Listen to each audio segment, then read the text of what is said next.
En fait, à l'initiative de l'ONG PACAO, c'est le programme d'appui à la compétitivité en Afrique de l'Ouest, SEN, Sénégal, qui a pris l'initiative de nous constituer en comité d'initiative, à aller faire le membership, aller chercher des membres pour constituer un nouveau type de coopérative.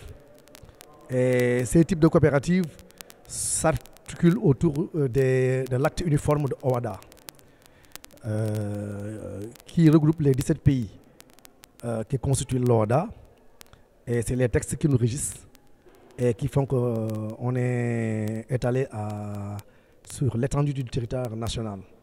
Il y a la zone sud, il y a la zone nord et il y a le centre. Le centre, je veux dire Dakar, zone des Niayes, Kayar.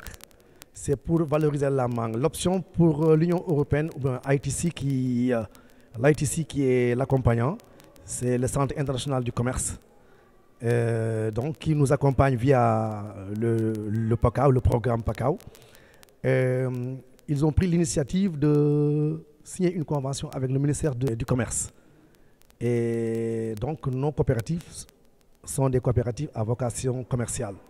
Et nous avons obtenu notre immatriculation le 25 janvier 2023. Nous venons juste d'avoir un an pratiquement, une année d'exercice qui n'a pas été facile, d'autant plus que regrouper des gens, des entrepreneurs qui chacun avait son modèle, chacun avait son business plan, chacun avait sa petite entreprise et qui ne signifiait absolument rien si vous voyez là où se trouve actuellement l'économie mondiale. Donc si nous voulons travailler dans des dynamiques coopératives, il va falloir que nous tous nous transformions, que nous soyons des entrepreneurs qui travaillent à mettre en place toute la chaîne de valeur et travailler pour l'employabilité et travailler pour améliorer pour la filière mangue, mais aussi contribuer à la transformation parce que la Casamance, d'après les diagnostics de départ, nous avons su qu'on a des forêts de mangue, alors que pour être dans les normes d'industrialisation, il faut qu'on obtienne des vergers.